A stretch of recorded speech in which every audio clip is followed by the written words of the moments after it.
బాగా ఆకలిగా ఉన్నప్పుడు ఎవరైనా అన్నం బదులు రాళ్లు పెడితే ఎంత కోపం వస్తుందో ఊహించుకోండి. ఎగ్జాక్ట్గా 336వ ప్రశ్న ఇదే అడుగుతోంది.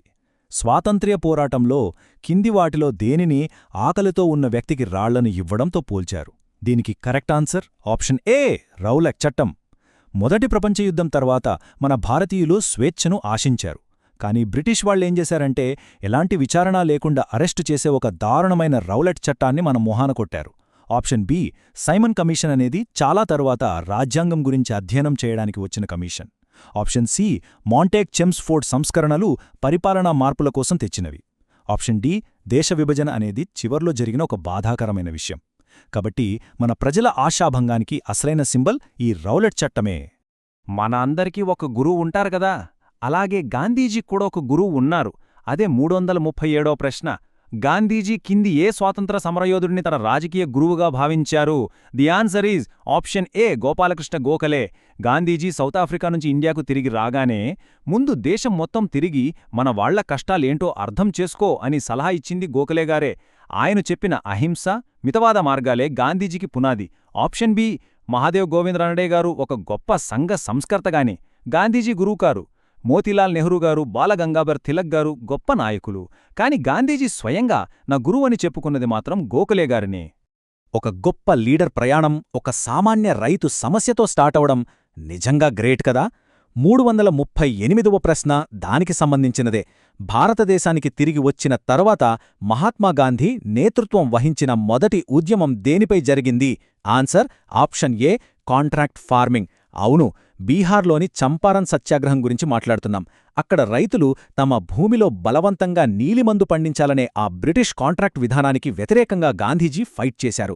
ఆప్షన్ బిలో ఉన్న న్యాయ వ్యవస్థలో వివక్ష గురించి కాదు, అలాగే ఆప్షన్ సి, డిలో ఉన్న కూలీల ఎగుమతి, కాంట్రాక్ట్ కూలీల వ్యవస్థ అనేవి ఆయన ఇండియాలో మొదలుపెట్టిన మొదటి ఉద్యమానికి సంబంధించినవి కావు. గాంధీజీ అట్టడుగు రైతుల పక్షాన ఎలా నిలబడ్డారో చెప్పడానికి ఇది బెస్ట్ ఎగ్జాంపుల్.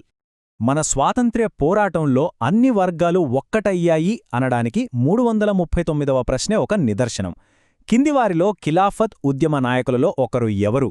దీనికి correct answer option A, Shaukat Ali.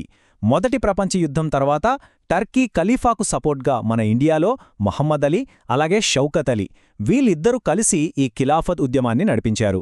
వీళ్ళనే అలీ సోదరులు అంటారు. మరి ఆప్షన్ బి, మహమ్మద్ అలీ జిన్నా చూసుకుంటే ఆయన ఆ టైంలో ఈ మతపరమైన ఉద్యమానికి దూరంగా ఉన్నారు. ఆప్షన్ సి, సయ్యద్ అహ్మద్ ఖాన్ గారు అలీగఢ్ ఉద్యమ స్థాపకులు, ఆయనది చాలా ముందు కాలం.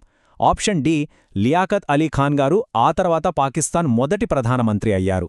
సో ఇక్కడ కరెక్ట్ ఆప్షన్ షౌకత్ అలీ మాత్రమే. ఖిలాఫత్తో పాటు రైతులు కూడా తిరగబడ్డారు. 340వ ప్రశ్న దాని గురించే. బ్లూ రిబెలియన్ లేదా నీలిమందు తిరుగుబాటు అంటే ఏమిటి? దీనికి ఆన్సర్ ఏంటంటే ఆప్షన్ ఏ, ప్లాంటర్ల కోసం నీలిమందు పండించడానికి బెంగాల్ రైతులు నిరాకరించడం. ఇది 1859లో బెంగాల్లో జరిగిన ఒక పెద్ద చారిత్రక పోరాటం. రైతులు బ్రిటిష్ వాళ్ళనెదిరించి ఐకమత్యంగా నిలబడ్డారు. ఆప్షన్ బిలో ఉన్న సూర్యసేన్ నేతృత్వంలోని తిరుగుబాటు అనేది చిట్టగాంగ్లో ఆయుధాగారం మీద జరిగిన దాడి. ఆప్షన్ సి, బీహార్ రైతుల నిరాకరణ అనేది చంపారన్ సత్యాగ్రహం గురించి, అది 1917 నాటిది. ఇక ఆప్షన్ డి, ఇండియన్ నేవీ తిరుగుబాటు 1946లో జరిగింది.